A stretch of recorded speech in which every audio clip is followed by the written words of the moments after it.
Good afternoon, and welcome to the third in a series of online subscriber events from the Christian Science Monitor. From our Boston studios, I'm Ben Frederick, and today we've asked three of the Monitor's correspondents to try to help us understand where we're headed, a week after one of the most closely watched midterm elections in recent history.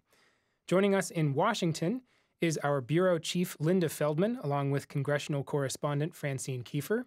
And here in our Boston studios, I'm joined by Christa Case Bryant. Christa is our former political editor who is now our Heartland correspondent. And for the past year, she has been traveling across the vast swath between the coasts to provide us with a very different perspective on the issues that are shaping politics. So a little bit of housekeeping first. We are using the Zoom platform for this event, so if you're joining us by computer, you'll have the opportunity to send us any questions you might have for our guests. Simply click on the Q&A button at the bottom of the Zoom screen to bring up the Q&A box. You can then send us your question, and we'll try to get to as many as we can. Also, you should know this program is being recorded, and if you registered, you'll get an email in the next day or so with a link to see the video again on YouTube. But let me start with a question for Linda. After months of polling and predictions, voters made the final call with their split decision in the House and Senate. Mm-hmm. Is there anything we've learned since then that might give us a hint where Washington is headed? So I think the first thing we learned is that President Trump is maybe even a little bit out of sorts over what happened. Anybody who saw his press conference last Wednesday, the day after the midterms, where he was quite aggressive, both with the press and even belittling the Republicans who lost, naming them by name and kind of dancing on their graves. It was really a pretty bracing performance. And then, of course, he went to Paris and didn't really mesh with the other leaders there. So I think he's not too happy with the outcome, even though there was, in fact, plenty there for him to celebrate. So what I see going forward is a test of President Trump, who is, we all have to remember, is still new to politics and to governing, a test of his ability to adapt, and also a test of the Democrats in Congress, particularly in the House, where they now have the majority, to adapt to their new role now that they've gained some power and can really have a big impact on the agenda in Washington, both in terms of legislation and in terms of investigations. Linda, I know you spent some time on Air Force One going to different rally sites in Montana, and I was there a little bit after you. Trump visited 4 times to try to support Matt Rosendale's candidacy for the Senate to oust the incumbent John Tester, and Tester managed to squeak through nevertheless. And I'm just curious your perspective on that. I mean, Trump seemed to really personally invest in that election, perhaps more than most of the other Senate races. What do you make of his involvement and the result?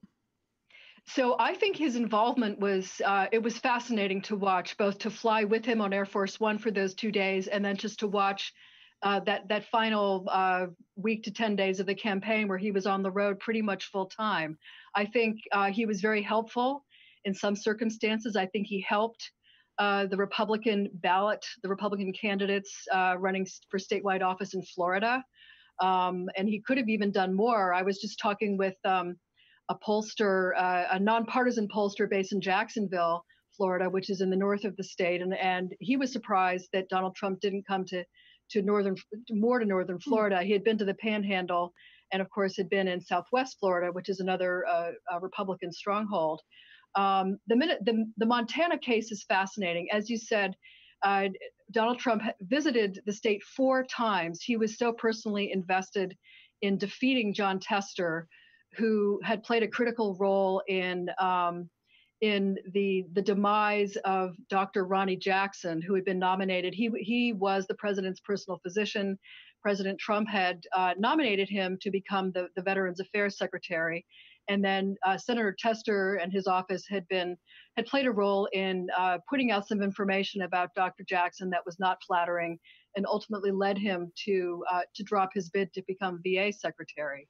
The fact that John Tester still won as did Senator Joe Manchin from West Virginia, two Democrats in very, very red states. I think that shows, A, the power of incumbency, but also the power of just the candidates themselves. We do think of this election as having been nationalized by the president, which in many ways he did, but the candidates themselves matter deeply. The people, you really would have to say that Joe Manchin is Mr. West Virginia. Right. There's no one more West Virginia than Joe Manchin. He kept making a point out of the fact that his opponent is really from New Jersey. Right. So he was a governor. Tester has a long history in Montana. Quality of candidate, personality and character of candidate really matter. Yeah, absolutely. So, and I think turnout might have played a big role in Montana as well. I was looking at some of the numbers. I couldn't find a complete list of all of the states, but state turnout in Montana was 69% compared to a national average of 47%. And one woman I talked to in Helena, who was working as the main volunteer for Montana Women Vote in the capital there, she said they got up to 74% in her county, Lewis and Clark County.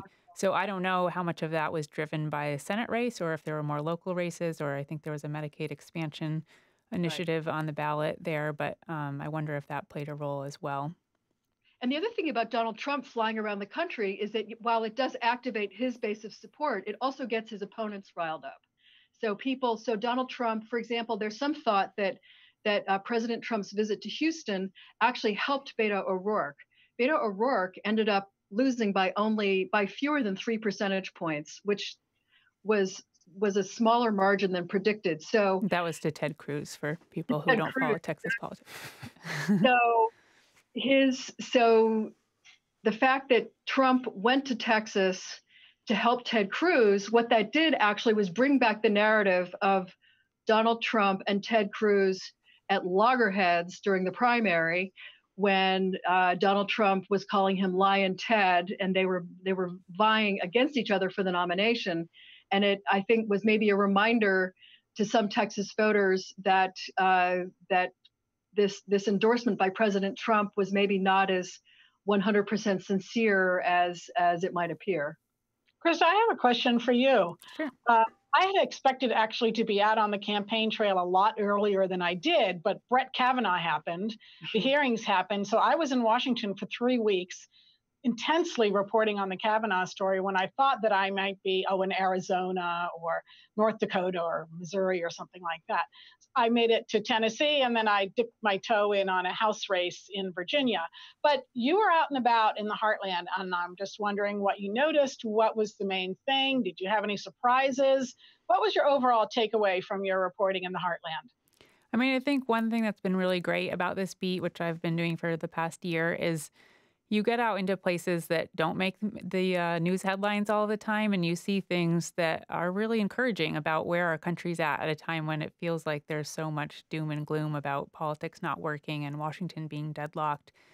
So I was in Kentucky just the week before the election, and I was really amazed how many of the campaign signs that I saw. It was everything from, town councilor to Secretary of, or I don't remember if it was Secretary of State, but, statewide offices saying, like, on their little tiny yard signs, it would say like bipartisan record or, fighting for the people first. Or it seemed like that had sort of become a popular thing to declare about yourself as a candidate in Kentucky. And that was surprising to me because I knew that, the national context is very polarized, and there's been some very heated conversations in Kentucky over various things, including health care. And so to see that was something that candidates felt would help get them elected was pretty heartening to me. I think also it's just really refreshing to talk to everyday people and to hear what they're thinking about. It's not always, in fact, it's often not what's in the headlines or what Washington is talking about. And, to a certain extent, they're a lot more willing to compromise at a local level and to support candidates who might be willing to do the same thing. I mean, here in Massachusetts, I was chipping away on a story about our governor, who's a Republican, Governor Charlie Baker, and he has a completely Democratic-controlled state legislature, and yet he's so popular.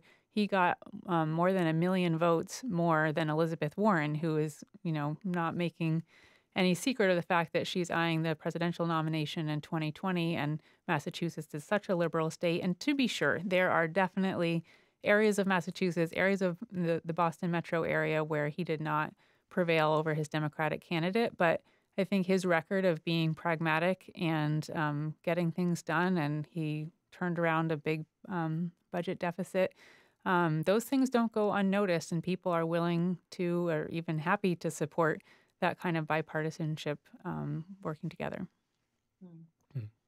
I've gotten a question from a couple of people. Just in terms of on the national scale, I think what areas kind of have the most promise for bipartisan legislation, given now that the House is flipped and the Senate's now Republican? I think I'll take that I think one. Francine and Congress question. I think I'll take that one. I would say, on the largest scale, the hope from Nancy Pelosi anyway is to have an infrastructure bill. She sees that as a big jobs generator. And the president, if we remember election night 2 years ago, one of the things he talked about was infrastructure. He's a guy who's been around the world, been in all these great airports compared to our not so great airports, fast trains around the world, broadband everywhere. He's very familiar, actually, through his work in real estate development of how important infrastructure is to the economy. So I think there could be potential for working together on this if Democrats could tolerate the sight of the president signing a bill that they were also on. The more the polarization happens, the bigger the question is, do they want the other guy to get a win? It has to be a clear win-win for both sides. So I think infrastructure is one place where they could work together. Another area where they could work together is on healthcare costs. Bringing down the price of prescription drugs, the president is already considering that issue, and that's something that Democrats also want to do. What makes it an advantage is it's kind of a narrow area that they can work on, as opposed to let's overhaul and fix Obamacare. That's not going to happen. But they might be able to do a small deal on reducing the cost of prescription drugs. So those are two areas. And if you get a little bit further afield, the Higher Education Act is coming along. That supposedly is a place where they might be able to work together. So there are a few areas, but I think the watchword or the balancing act for House Democrats is, okay, finding common ground, but investigate. They want to take back and reclaim the powers of Congress as an equal branch, which may seem to be bludgeoning the president, but I also have to say, every Congress has let the executive branch take more and more power. We saw it in the past one, we saw it in the one before then, so they're going to have to balance how much check they want of check and balance. I think that's such a good point about infrastructure, Francine. I mean, in all my travels, I think I've been to 11 states now, some of them twice, and, bumping along highways in the late at night after a long day of reporting, you sure notice how bad America's roads have gotten. And one of those places was Wisconsin. And Tony Evers, the superintendent of schools in the state who just beat Scott Walker, that was one of his main things. He said our roads are horrible after how many years was it that Walker was there? 8, 10? Yeah. Long time. Anyway, that was a major complaint and something so many people mentioned to me when I was there, and I definitely noticed it myself. Also, I was in Oklahoma, and this was one of my favorite stories I worked on this year, and it's not political per se, but it's an example of how fixing infrastructure can really help a community. There's a rural water district there where some people still don't even have their own running water, and the infrastructure that exists is pretty old. I think it was about 80 years old, and this man who had formerly been a truck driver and somehow got put in charge of running the rural water district discovered that something like 50% of his water was just flowing out of the pipes every week, every month. And he decided to start trying to figure out where it was coming out. So in the middle of the night when, very few people are taking showers or, running their dishwasher or whatever, he would go and just put his ear down to like 700 miles of pipes, at different points along the piping system and try to figure out, because if he could hear water rushing, then he knew it was rushing out. It was probably rushing out a hole. And then he would use that to figure out and pinpoint where the holes were. So he mapped his whole system, figured out where the problems were, and he got it down to just 15%. And, that's a not very well-funded rural water district in the middle of Oklahoma. And when I was researching that story, though, I discovered what a huge problem that is all across America. On our infrastructure report card, I think we got a D+ as a country on our water infrastructure, and we're losing so much water every day. It's enough to supply 15 million households, which is like multiple cities worth of homes. So I think it could be a huge win. I mean, who wants leaky pipes? Like, that doesn't need to be a partisan issue. The issue with everything in Congress is how to fund it. Right. And we're already at $1 trillion deficits. Mm-hmm. So we'll just have to see what happens with the funding. But no one denies. And both sides have been behind infrastructure for ages. And the question is always how to fund it. Yeah. Okay, Ben, you probably have more questions. Yeah, I do. I guess, Linda, I'm curious, is the significant win for Republicans in the Senate, is that a foreshadowing of what's to come in the presidential election that's going to start to unfold in the coming months? So not necessarily. This was an unusual election in that, so every House seat is up every 2 years, but in the Senate, only 1/3 of the seats are up. And in the cycle we just had, it was the map, the playing field was tilted heavily in favor of the Republican Party. You had 10 seats up for election that were held by Democrats in states that were won by Donald Trump.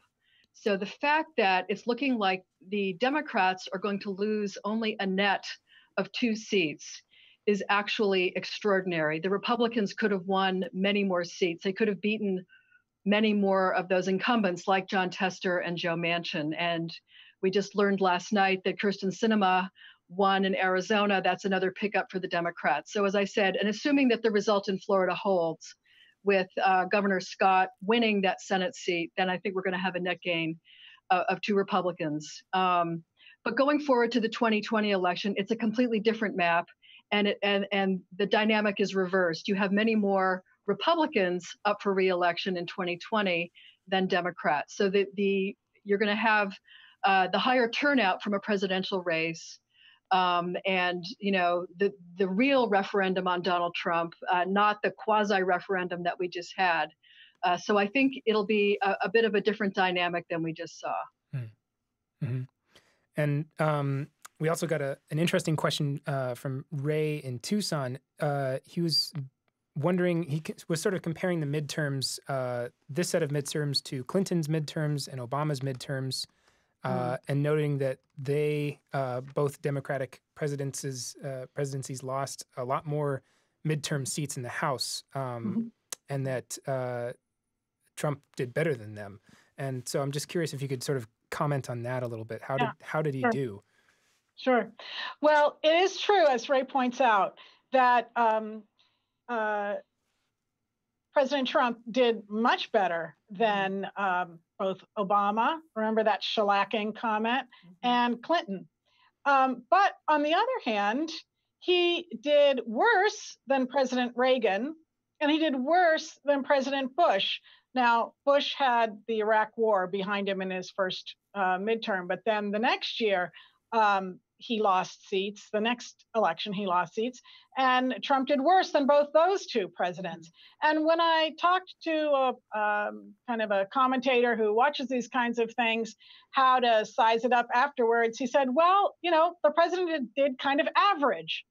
And just to explain to readers a little bit about some of the verbiage that actually gets into a Monitor story, when I was writing that election results story on Wednesday, we didn't actually know the full election results, and we still don't know the full election. There are 10 House seats still outstanding, and we have these 2 Senate races that have not been decided yet. So I did not characterize it in any way. I didn't say, oh, this is a wave. I actually didn't even list the numbers because they are so in flux. I was sticking with what are the broad themes going on here. And the main news, of course, was that the House was flipped to Democrats. And that was the theme that I explored in my story. So 2 or 3 or 4 days or a week later, we can, in retrospect, compare all the numbers, but that was something I needed to avoid on the day I actually wrote the results story, because we didn't know all of them. And I just was careful not to characterize it in any way, just to explore the main theme at hand. I think part of Ray's question, which I appreciated because I actually wasn't aware of those numbers, and I think Francine portrayed them very accurately. But compared to Clinton and Obama, Trump did do significantly better. Like Obama lost 63 seats in 2010, and Trump is in the mid-30s somewhere.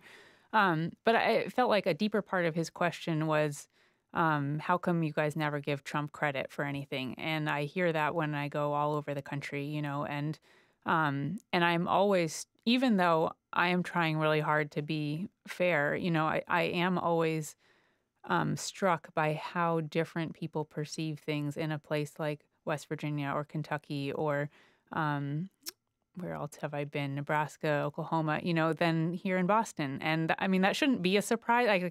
I know that it's going to be different. It just always strikes me that it's even bigger than I remembered from the last time. And I think that's part of why we decided to add this post. And we also added somebody in Texas after the 2016 election, because like a lot of media outlets, we realized, we're missing some key perspectives here. We're missing things. That's why we didn't see Trump's victory coming, like a lot of people didn't. And so I think that's really helpful, and to have people on the ground to see those things. And I know Francine, Linda, and I all try very hard to be fair in our reporting, both from what topics we choose to how we cover those to who we talk to make sure that we're getting a range of opinions. But it's a challenge for sure. I don't know if either of you want to add anything to that. I wanted to point out something else about this congressional race, and that is that that the Republican Party in the House faced record retirements. Yes. Incumbent members of Congress have a huge advantage. The voters know them. They have a record. It's, for example, in South Florida, where I spent a week in late September, there was a seat in Miami being vacated by Ileana Ros-Lehtinen, the first Cuban-American elected to Congress, the first Latina elected to Congress. After many, many years, she finally decided to retire. It was a seat that by the end had been controlled, was a very Democratic district. That district had been won by Hillary Clinton by 20 points, and yet Ros-Lehtinen had won re-election as a Republican.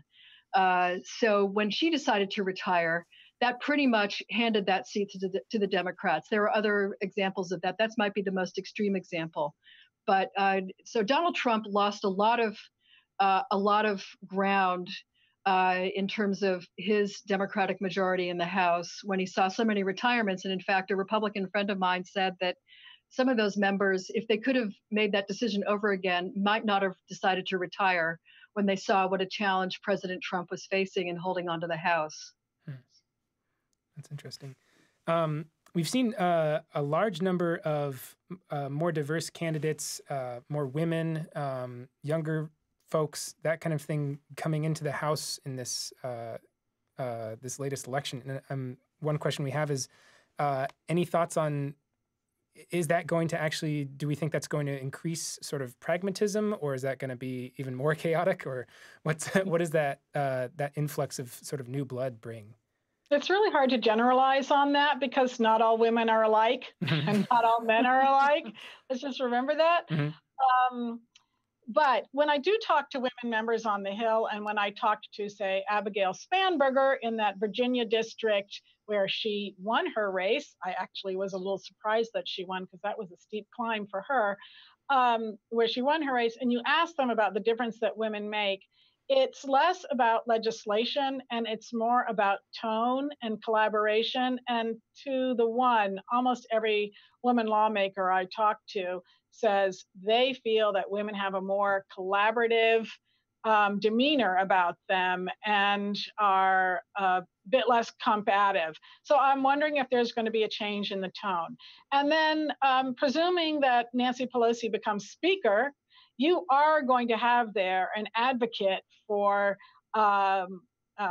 family type issues, as well as a very competent negotiator and fighter.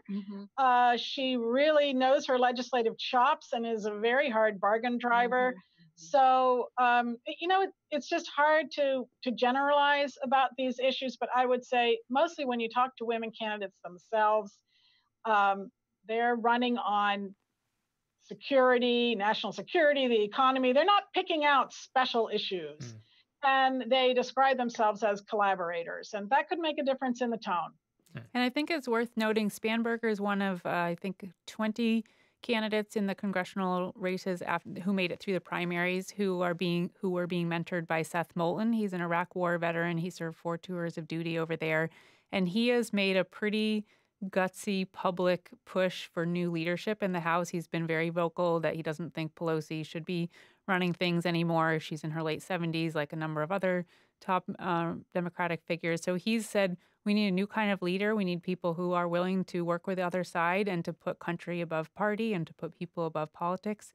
I spent a day with Seth and one of his mentees in Kentucky the week before the election. Her name is Amy McGrath, and she had been a Marine aviator and served in Afghanistan and Iraq, and I think 89 bombing missions against Al Qaeda in Iraq. And she was telling me about, I was sort of asking her, how Representative Moulton had helped her and why she felt this was important to put country first. And she told me about a colleague of hers when she was based in Helmand province in Afghanistan, which was a Taliban stronghold. And his call sign was Sugar Bear, and he was one of her close friends there. And he was a Republican, she's a Democrat, and they used to get in pretty vigorous conversations about different political ideas. But she said, at the end of the day, I knew that we just loved our country and we were patriots first, and politics came after that. And one day he went out for a mission and was shot down and didn't come back. And when she was talking about that, she talked about, what an impact that made on her and how much it made her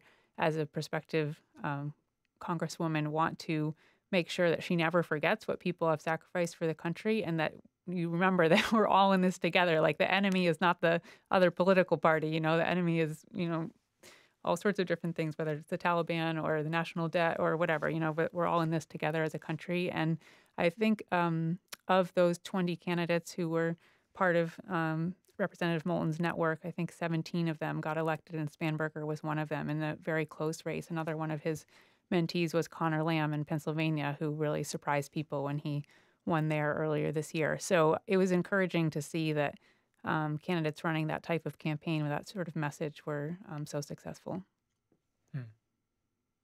I might just do a quick PS on your comment, which is, before the election, so much were made about the splits within the Democratic Party, the Bernie wing versus the Hillary Clinton establishment wing, and, newcomers who have popped up from the progressive side who are going to be in the new Congress. But, a lot of the people who are coming on the Democratic side are from swing districts who ran on the message of, I am going to reach across the aisle. I want to work with Republicans. So that is what we need to watch for, what will happen with those people. And I actually think that the split within the Democratic Party, or the pressures, will come much more from the outside than within the Democratic caucus itself. I mean, we'll see whether I'm right about that, but you're going to have Tom Steyer out there pressing for impeachment. And he's doing a press conference tomorrow, by the way, in Washington. Not surprised. And I think it's going to be more cohesive within the Democratic caucus than from outside. And what do you see happening with the Republicans? I think, they are going to learn very quickly the pain of being in the minority. You're basically, in the House, you're basically nobody. It's ruled by majority. Right. And basically, the Democrats are going to control everything. And I hate to say it, but I've been on the Hill now for 5 years. I'm only one person. I have to pick my shots of where I can go for things. And honestly, I just have not paid too much attention to the Democratic Party for the last 5 years in the House because they don't have any power. And Republicans are going to find out very quickly what it's like to be in the minority. It's not a pleasant thing. Yeah, and I thought it was interesting in President Trump's press conference last week. He said he sort of justified in his own mind why it may be a good thing that the Democrats retook the House. I mean, obviously, nobody wants to lose. So his party lost control of the House. But he said, look what would have happened if the Republicans had held on to the House by just a few votes. He said, there's always a few who will stray and who will vote against you. So he's learned that. And that, I think in a way, there's a way to rationalize and feel okay about losing the House. It's like, okay, Democrats, let's show us what you got. Now you have skin in the game. You're not just sitting on the outside, lobbing grenades into the tent. Now you're inside the tent too, and have to show what you can do. And the 2020 election has already started, and everybody needs to show that they can accomplish something. Both parties do, the Democrats and the Republicans. And whether they can do that, I don't know. But if we get to 2020 and they've literally gotten nothing done, I mean, maybe they can barely keep the government open. And that's, actually the lame duck could be interesting in that regard. So it's going to be a real tussle between scoring political points in advance of the 2020 election and actually getting things done. We had a question from David in Kansas about governorships that I think ties in well with this, because the Republicans have been focusing so much on state-level elections sort of as a strategy. The Democrats actually took back a few governorships, especially in the Midwest, in the Kansas in particular, I think is where David is from. Mm-hmm. And so he was interested to hear y'all's thoughts on that reversal. No, that was fascinating. And that was, the Democrats retaking the House was the big headline of the night a week ago. But the Democrats taking over 7 governorships, I think that was a record for the Democrats to take that many governorships in one election. And that is absolutely huge, especially when you look at which states they took. Not only Kansas, which as Tom Perez, the Democratic chairman, called beat red Kansas. That was incredible to take Kansas, but also the Democrats finally knocked off Scott Walker after 3 elections. He had won 2 general elections and a recall vote. So they finally got Wisconsin back, and then you have Michigan. And of course, they won re-election in Pennsylvania. So that gives you back the blue wall, or at least the potential for the blue wall to be re-erected for the 2020 election. Those are the 3 upper Midwestern states that Donald Trump had won in 2016, and which gave him the election. This pollster I was just speaking with, who's in Florida, was saying that he thinks that Florida will be absolutely a must-win for Donald Trump in 2020, because he thinks Donald Trump cannot duplicate the feat of winning Pennsylvania, Michigan, and Wisconsin in 2020. And so Florida, believe it or not, becomes even more important in 2 years. And I would guess, my prediction, I know we're in a recount in Florida, but I do think that the Republican Ron DeSantis will win that race. And that's good news for Donald Trump, because having the governorship in the biggest battleground state in the country is a huge asset for the president. So Linda, can I just ask you, sure, the fact that Democrats won governorships in those Midwest states, does that change the electoral college advantage that the president has had? Because the kind of conventional wisdom was, well, the way things work, the middle is getting redder, and Trump won on the electoral college, and those populations are still kind of the same. So we can just count on the electoral college. So does that mean that upset that a little bit in terms of where Republicans are at for 2020? Well, in every state, as you're heading into an election year and a census year, so 2020 is the next decennial census, you want to have as much power in those states, the Republicans or the Democrats, as you possibly can, because that affects redistricting. And yes, it allows the infrastructure of one party or the other to come to bear during that election, including the presidential race. So I don't know what's going to happen to the electoral college votes. Some of the northern states are probably going to lose electoral college votes as the American population shifts southward. But I'd say just for starters, you just want to have as much power as you possibly can heading into a presidential race and a census year. But Linda or Francine, would you interpret these results as saying, each one of these 7 states where Dems took the governorship again means that it's flipping to more Democratic? Because I know, like in Montana, for example, Trump won there by 20 percentage points in 2016, and yet they have a very popular Democratic governor. And, Right. going back to Charlie Baker here in Massachusetts, the opposite is true. So just wondering how you interpret sort of the mood, or is it just maybe not so much about do people want Democrats or do they want Republicans as do they want someone moderate versus someone who's a real ideologue. I mean, in Kansas, Right, Chris Kobach, was very dedicated to his views and had deep convictions and fought really hard for them. I was at the voter ID trial where he was representing himself, and it was a very charged trial. There were a lot of journalists from all over the country there, and I just wonder how much that played into Laura's win in Kansas as a Democrat. Absolutely. No, I think with governorships, the people involved are really, really important. It often is a vote. People are voting for the candidate and not necessarily the party. And as you see in Massachusetts and nearby here in Maryland, where we also have a Republican governor in Democratic Maryland, states are, I think, often more willing to elect a governor from the party that doesn't win that state in presidential elections because they like that particular person. They think he or she will do a good job in their state. And also, because they're their governor and they're not being sent to Washington, they can kind of keep an eye on them.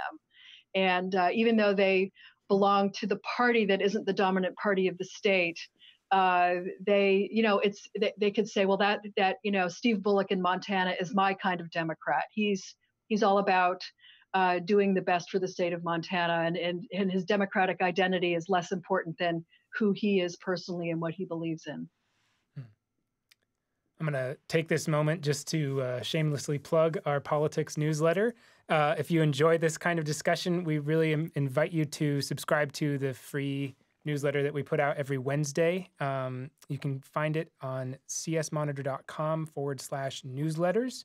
And you'll get insights from our Washington Bureau with Francine and Linda, as well as stuff from our correspondents throughout the U.S., including Christa.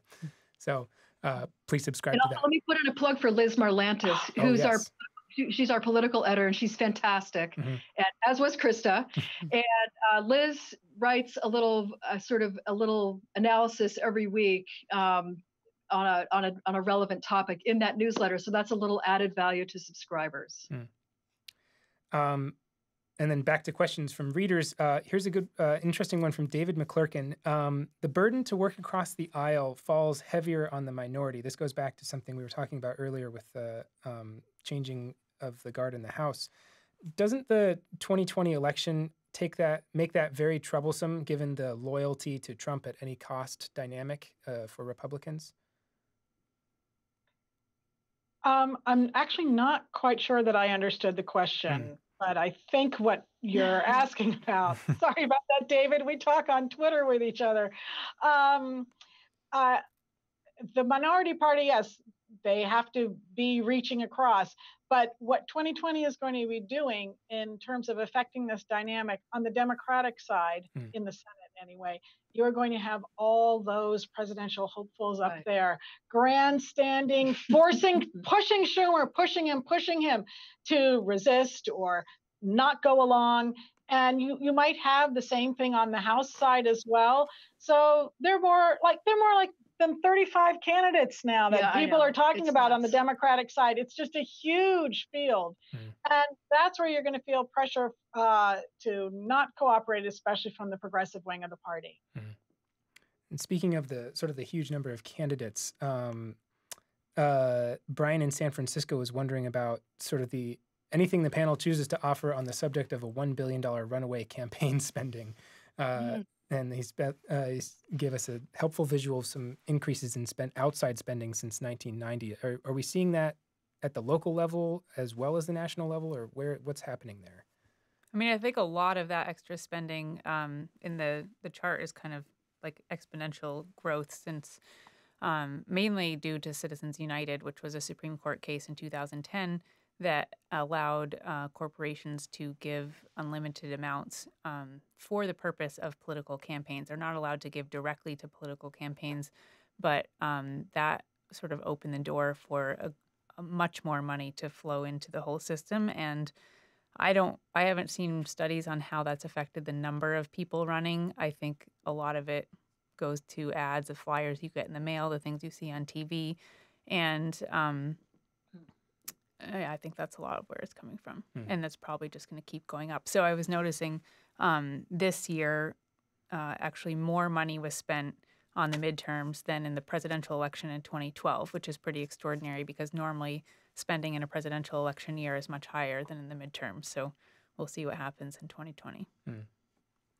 And is that, this is just a question from me, is that in an effort to influence electoral college and being able to redistrict and that kind of thing during this in the census year and that kind of thing? Or you mean why is it higher in presidential years? Why is it higher this year rather than in presidential years? Oh, that's a good question. I mean, it's continuing a trend, so I'm not sure why exactly. Maybe Francine and Linda have some insight into that. Well, I think Citizens United has just unleashed this burst of outside spending. I mean, and you have people like Tom Steyer and Michael Bloomberg and George Soros on the Democratic side, just opening up their wallets and spending their own money in the name of political activism, not in donations to individual candidates, but starting their own groups to push their issues. So Tom Steyer is pushing for impeachment, but also promoting voter turnout, voter registration and turnout among young and minority voters. You've got Michael Bloomberg on guns. On the Republican side, you have the Koch brothers with their big spending. So a lot of the money is moving away from the parties. So, for example, the Democratic National Committee was outspent 2-1 by the Republican National Committee in this election. But of course, the Democrats did really well. Part of it was that the DNC had so many problems in the last election. You know, the sort of the scandal within the party and the resignation of Debbie Wasserman Schultz as party chair. So people were reluctant to give to a party that was disorganized and it kind of had the thumb on the scale for Hillary Clinton in 2016. So I think you also saw donors giving not just to individual candidates, but also just giving around the country. It's become very, very easy if you're sitting in a safe district, say in Massachusetts, but you want to play a role in the election, you can look around the country and see who you want to give to. And there's a platform called Act Blue that makes it very easy for Democrats to give across the board to lots of candidates. The Republicans are actually kind of jealous because they don't have that one-stop shopping platform. They're looking at trying to kind of duplicate that platform. You also have the party committees. You have the Democratic Congressional Campaign Committee, which focuses on House races. You have the same thing on the Republican side and also with the two Senate committees for each party. So there are lots of ways for donors to give. And with the really pitched battle for control of the House and Senate, that I think really, and the people feeling very strongly about Donald Trump, either pro or con, I think that just really amped up the donations. I think there are a lot of concerns around that, particularly on the Democratic side. I worked on a campaign finance story when I was in Montana. Montana has some of the strictest rules when it comes to campaign finance, and it has a special body that it created where they have just one commissioner who's in charge of deciding whether you follow the rules or not, and he has a lot of power compared to other states. And Governor Bullock has been very active as well. And I think there's a lot of scrutiny there about where is all this money coming from, and like, can we tell where it's coming from? And if I get a flyer in the mail, like, do I know who's behind that and what their real agenda is? And so there's a lot of effort in Montana to improve that situation. There's also a lawyer I spoke with who's part of a firm called the BOP Law Firm, and they were the ones who successfully prosecuted Citizens United. They feel very strongly that this is a First Amendment right, and the Supreme Court agreed with them on that, basically spending money is a way of expressing your viewpoint, and that shouldn't be limited under the First Amendment. But I think something really worth noting is up until July, if a company gave, there are certain kind of groups, they're called social welfare groups, and you can give unlimited amounts to them and nobody will know that you gave. So, if you're a high profile executive and you don't want your whole company or all your customers to know what your politics are, you could give to a group like that and your name will never be published. But up until July, the IRS would know who the donors were, and Trump reversed that. I don't know how much that's on people's radar. I just found out about it when I was in Montana, and that's something that the governor of Montana has sued the IRS over because he feels it's important for there to be disclosure, at least to the government, so that it's not like, a group of Russians who are spending tons of money on Facebook ads or something. So that's something I'd love to look into more. Going back to, and this might be a tough one to answer, but I think it's an interesting question to ask. Going back to talking about Florida having a Republican governor and that being somewhat helpful during the next presidential race, they also passed a law, I think, in this latest round where over 1 million convicted felons would have the right to vote in the next election. Right. That's a really interesting aspect of the next election. So the amendment that was passed in Florida by over 60%, amendment to the state constitution, restores voting rights to convicted nonviolent felons, so not murderers, not rapists, who have served their terms.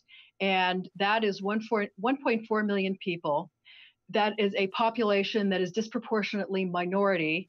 And so the question might be whether this could give an edge to the Democrats in 2020.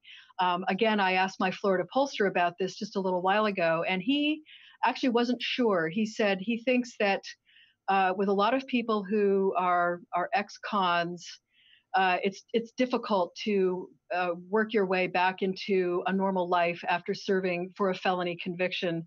And he suspects a lot of these people will not have their mind on voting, which can maybe seem a little esoteric. They're more focused on just getting their lives in order. But it definitely bears watching. I mean, Florida, as we have just learned again, is a 50-50 state. I mean, it is split right down the middle. And my friend, the pollster, thinks we'll see the same thing in 2 years. And so I think, Florida over most other states will be right in our sights as we get ready for 2020. Could I just add to that? When I was in Ohio this spring, I met several felons, and certainly can't say that they're representative of everybody, but I was just really, really impressed with how dedicated they were. I mean, they wanted to be good citizens so much more badly than a lot of regular people that I meet, because they know what it's like to be out of society and to mess up your life, and they were just so determined to get back on track and were doing really well. One of them had gotten involved. I mean, it was basically the opioid crisis that ruined his life and landed him in jail, or led to a sequence of events that landed him in jail. And this woman who I mentioned earlier, who was working in Helena trying to get everybody she could registered to vote, she mentioned, she would talk to some people and say, hey, are you registered to vote? And they said, no, I'm a felon. And I think in Montana, you actually are allowed to register. And so she would talk with them, and they were just so sincere and really receptive to her encouraging them. So I know it can sound like maybe that's not the best idea, but I've just been really impressed with the idea that someone who's starting their life over can be thinking about the country in a really positive and supportive way. We had another question, sort of going back in a in a meta way. Can you guys talk a little bit about sort of the difficulty of being a political reporter in this climate? Well, I was one of my favorite stories this spring. I was in West Virginia, the same trip when I went to Ohio, and actually Linda last minute asked me to go do some reporting on a controversial Senate candidate, and he had been a big mining executive, and under his watch there had been a huge mining accident in a small town in West Virginia. And so I decided, you know what, it's not that much out of my way to stop in this town on the way to the campaign event. So I went there. I didn't know anybody. I didn't know anything. I just learned about it that morning. And I stopped to get a sandwich, which was anyway, that's a separate story. There's no food in West Virginia. It's just fast food. I mean, in this part of West Virginia, I understood what a food desert was. But anyway, I got a sandwich, and I asked the lady, where do people here hang out in town? She said, well, the auto garage. So I went to the auto garage. Bad opening line. I said, hi, I'm Christa. I'm a journalist from Boston. That's the worst possible way to introduce yourself, because, there's a lot of skepticism, and I understand why, about people who come from liberal East Coast cities with the media to find out what's happening in West Virginia. And there's a lot of feeling that, we like go find the people who have the least teeth and, the worst accent and then like hold them up as an example of, this is how all West Virginians look and think. And so normally I try to be a little bit more approachable than that. But I guess I was just like I need to get this story in the next hour and then go down to the campaign event. But anyway, I started talking with these guys on the porch. And at first, there's like a long pause. They didn't want to answer any of my questions, but we got going. And one of them started being like, "Are you with the FBI?" I said, no, I'm a journalist. And then we talked another 5 minutes. "Are you with the DEA?" He just like went through all of these government agencies and he seemed very skeptical about who I was and what I was doing. And I was taking notes and everything, hearing about what had happened when there was a mining accident and how that was perceived and what they thought of this Senate candidate and what their experience had been with him and everything. Well, they just warmed up so much. By the end, they were like, "Hey, we have extra apartments in that building over there. Like, you should come stay here for a longer time period and learn what it's really like here. And we'll make you eat possum and like teach you how to talk right, and they were so great. Anyway, it turned out this guy who I'd been talking to the whole time was giving me such a hard time was the mayor of the town. And he said he hadn't given a single interview to anybody since that accident had happened. But he was like, you call anytime. I'm happy to help. Thank you for coming and listening. And so that was just a really nice turnaround. So, I mean, what I've found is that sometimes people can initially be resistant and I think they just want to know that you're fair and that you're respectful and that you're not there to caricature them. You're not there with an agenda. I had another woman it was a Donald Trump Jr. rally in Montana, and I was asking for Francine. Oh, no, it wasn't Francine. Someone else was working on a story about the Kavanaugh hearings, and I hadn't been following them very closely because I was working like 15 hours a day on other stuff, and so I asked her some questions about Kavanaugh. And she was like, "You don't even know what the charges are, do you?" Because I didn't have like all my ducks in a row exactly. She's like, "You're just here with an agenda." And I said, no, I'm not. I'm actually just like this isn't my full-time beat covering Congress. I'm out here in Montana covering the things that matter to you in Montana. And I don't have an agenda. It really matters to me to be fair and objective. Anyway, I had a little conversation with her. She was like, "Will you please accept my sincerest apologies?" I mean, it was a really nice conversation. And I took away from that, okay, even if I'm just helping someone else for a story, I should be really clear on the details and the facts of the case, even if it means staying up till 2 a.m. instead of 1 a.m. or whatever, and at the same time, like if someone confronts you like that, you can explain where you're coming from. And I've found most people to respond very positively to that. So it is a challenging time, but people are also just yearning to be taken seriously and to be treated fairly. And when you show that to them, they're very receptive. And I would also add, I've been to a lot of Donald Trump Make America Great Again rallies. And, when I'm traveling with the president, I don't really get to talk to the people who are attending because I'm in that little presidential bubble. But I've been to MAGA rallies without Trump is there on stage, but I'm not traveling with him. And a lot of people chant along with him negative messages toward the press. But when I talk to them one-on-one, they're wonderful. They're happy to talk. They want to be heard. And I'm happy to listen. And I know Christa and Francine are as well. Yeah. I thought I might mention a couple other aspects of this story. Since fairness and fake media, they're just such huge, overwhelming aspects of the political climate in which we live right now. I have found that it helps to explain the Monitor, explain its history, explain the time in which we were founded, that fairness and balance are just huge priorities for me. I keep them front and center when I talk with people. And then also, I promise to send them a link to my story afterward, whether I quote them or not, and they can judge for themselves how I've been. I find that little contract when you're talking with someone really helps break down that perception of the media. And I also want to explain some real practical hurdles in covering this year's campaign. I'll go back to the Spanberger race against Dave Bratt, a Republican, a Tea Party Republican. On the weekend, which was Labor Day weekend that I set up to go down them, I called, I emailed, I texted the press secretary of the Dave Bratt campaign. Answer came there, none. Multiple tries to talk. Nothing happened. I was in touch with the Spanberger campaign. They're the ones on the offense. They're the ones trying to kick out the incumbent. Oh, yeah. Within 2 hours, the Spanberger press guy was back to me and was holding my hand the entire time while I was down there. Well, of course, I felt obligated to be, for fairness reasons, I wanted to touch base with the Brat campaign. And my calls went unanswered. So I got on their website and I looked at the physical address of the campaign headquarters, and I went to the campaign headquarters and presented myself. And ended up talking to his former chief of staff, which was great. But I still wanted to talk to the candidate himself. And I did catch him in the halls of Congress the next weekend. I just caught up with him and we had a nice walk and talk through the hallway. But one of the points that he said was, the media he went into a very long tirade on the media. And then he talked about his town halls. And he said, is it any wonder that I'm not holding town halls right now when I get resistance people who come in and just yell and scream and don't want to have a productive town hall session? And I'm thinking back to a year ago when at that charity baseball game, a mass shooter was there and practically killed Steve Scalise.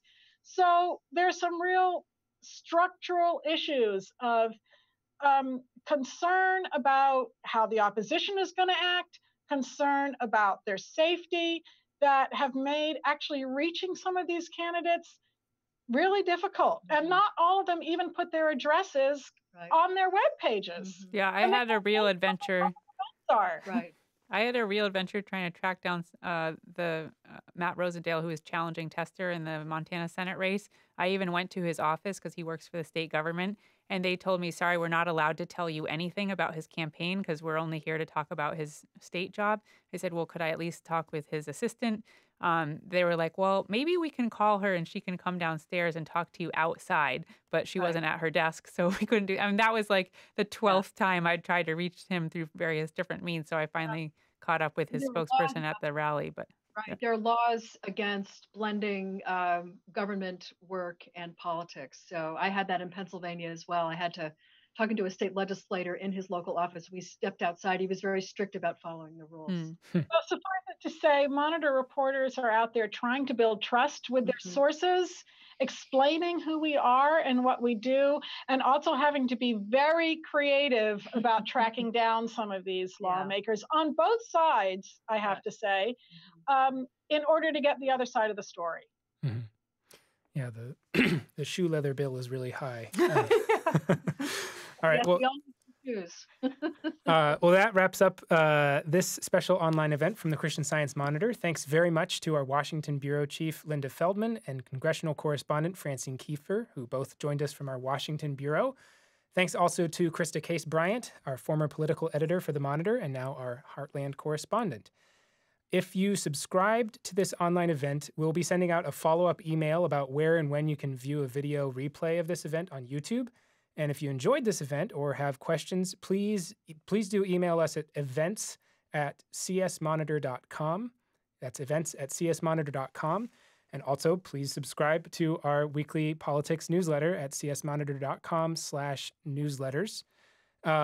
This live online event was produced by Greg Fitzgerald with technical support from Morgan Anderson, Ian Blackier, and Tim Malone. Bailey Bischoff was our production coordinator in Washington. And thanks so much for joining us. I'm Ben Frederick, and this program was a production of the Christian Science Monitor.